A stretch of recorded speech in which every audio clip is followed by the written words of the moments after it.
जिन्होंने हमारी जो मैडम थी उनके मन में संकल्प उठा आज से 4 साल पहले कि आप प्रधानमंत्री को कहो या राष्ट्रपति को कहो। मैंने कहा भाई ऐसे हो नहीं सकता है, परंतु चलो जैसे भी हमने फिर अपने जो भी है हमारी, मैं एक संस्था से जुड़ा हुआ ब्रह्मा कुमारी से, दीदी को बताया। दीदी ने एक वकील को भेजा, मनीष जैन उनका नाम है। तो हाई कोर्ट तक गए, परंतु वो गलत, चलो जो भी था अच्छा हुआ। उसके बाद हम सुप्रीम कोर्ट में किया। सुप्रीम कोर्ट से भी हम सरकारी न्यायाधीशों का, सर्वोच्च अदालत के जो भी न्यायाधीश रहे उनका हम कोटि कोटि धन्यवाद करते हैं। उन्होंने स्टेट गवर्नमेंट को अच्छे ऑर्डर दिए, परंतु ऑर्डर आदेश तो पारित सर्वोच्च न्यायालय से हो जाते हैं, परंतु जब व्यवहारिक रूप में आते हैं तो उन आदेशों का पालन ठीक ढंग से नहीं किया जाता है। चलो जो भी है, हम धन्यवाद करते हैं उन अभिवक्ताओं का भी, उन मुख्य चिकित्सकों का भी, चिकित्सकों का भी, उप चिकित्सकों का भी सहयोग मिला हमें, परंतु हम सेटिस्फाइड। हम दोनों बूढ़े हो रहे हैं, 63 साल मेरी उम्र हो रही है, 60 के लगभग उसकी हो रही है। न्यायाधीश ने तो बोर्ड बिठाए, यहाँ के सीएमओ आए, गाजियाबाद के आए, नोएडा के आए, मेरठ के आए, परंतु हमने बोले नहीं जी एम्स का बोर्ड बिठाओ। उन्होंने हमारे लिए एम्स का भी बोर्ड, एम्स की रिपोर्ट ली। एम्स में लड़के को ले जाया गया, उन्होंने चेक किया, उसके बाद उन्होंने ब्रेन डेड उसका डिक्लेयर किया। उसके बाद हमें 13 जनवरी को न्यायाधीश ने अपने सामने हमें बुलाया, तो गोपनीय मीटिंग हुई हमारी। बहुत अच्छे न्यायाधीश हैं, मैं वो कहता हूँ ये मुख्य न्यायाधीश बने, अभी बन जाएंगे और जिस हिसाब से, क्योंकि ये मेरा अपने लड़के का मामला नहीं है। ऐसे इस भारत देश में पता नहीं कितने लड़के पड़े हैं।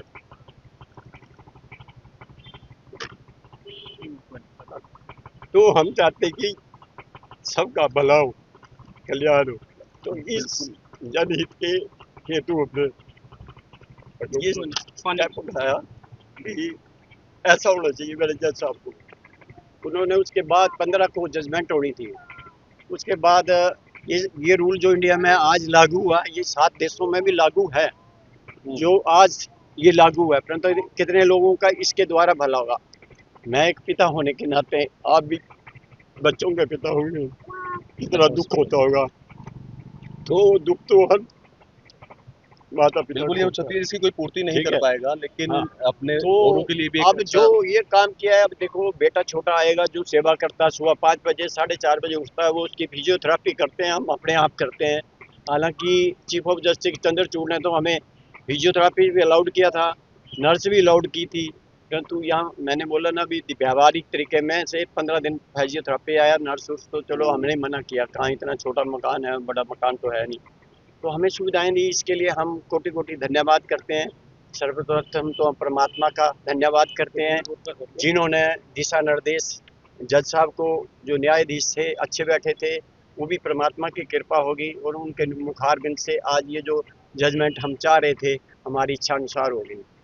मैं आप लोगों से वैसे मिलना नहीं चाहता था, लेकिन तो एक ये भी प्रभु की लोगों कृपा के है, लिए आप लोगों को देखना होगा। अगर किसी को प्यास लगी है तो मैं पानी लाया हूँ, पानी पी सकते क्या हो। ये भी मंशा थी आपकी कि आप हरीश के धन्यवाद, अंगदान करें? परंतु एक बात याद रखना, जो यूरोथेसिया जो भी पत्रकार यूज कर रहे हैं, मैं आपको अब शब्दों से बोल रहा हूँ कि आपको अगर पता नहीं है तो पूछ लो। यूरोथेसिया का मतलब होता है इंजेक्शन दे के किसी को मारना, जैसे किसी को कुत्ते ने काट लिया और पागल हो गया फिर उसको इंजेक्शन लगा देते हैं। इसकी सिर्फ फूड पाइपें जैसे आम हो, जब महात्मा गांधी ने अनशन लिया था तो 21 दिन वो भूखे रहे थे, परंतु इसकी सिर्फ फूड पाइप हम हटाएंगे और फूड पाइप के बाद अनुभवी चिकित्सकों की देख रेख में इसको एम्स में रखा जाएगा और धीरे धीरे पानी देते रहेंगे। और इसकी फिर जो भी पार्थिव शरीर होगा हम इसको बड़े सम्मान और गौरव से बुलाएंगे। हमें खुशी भी है, खुशी इस बात की है कि चलो इस भारत देश में पता नहीं, हर स्टेट में पता नहीं कितने ऐसे लोग हैं उनका भला होगा। दुख इस बात है कि सिविल इंजीनियरिंग कर रहा था और टॉपर था चंडीगढ़ यूनिवर्सिटी का, 2 कंपटीशन जीत चुका था और तीसरा इसने पंजाब यूनिवर्सिटी में जीतना था। 20 अगस्त 2013 की घटना, मंगलवार था, राखी थी, इसने मैसेज भी भेजे। तो हमें फ़ोन आया कि ये गिरा है। हम जब रात को 3 बजे पीजीआई ट्रामा सेंटर पहुंचे तो इसके सिर में चोटें थी, यहाँ उंगलियों के निशान थे, पैर के तलवे नीले थे, परंतु जैसे तैसे यूनिवर्सिटी किसी सीबीआई वाले ने बताया कि ये प्रकाश सिंह बादल की, या प्रकाश सिंह बादल की उसमें सरकार थी। चलो जो भी हुआ होना होगा, वो वो ऐसे ही शायद हमारे कर्मों में लिखा था, सेवा लिखी थी, हम सेवा कर रहे हैं। और आज भी मैंने मैसेज ये भेजा था अपनी को कि परमात्मा की कृपा से हम सेवा कर रहे हैं और करेंगे और करते रहेंगे, क्योंकि हमारा तो बच्चा है। हम गलत, हालांकि हमारी एएसजी साहब यहाँ आई 2-3 बार उनकी मीटिंग हुई हमारी ऑनलाइन, घर पे न तो फोन आता, उन्होंने अपने आप देखा। मैं कहा अपने आपकी अंतरात्मा जो आपको इजाजत दे वो आप स्टेटमेंट कोर्ट में दे सकते हैं। ठीक है, धन्यवाद। इसमें एक जा सकते हैं। चीज और ऐड करना चाहेंगे, हमारे सभी का निवेदन ये है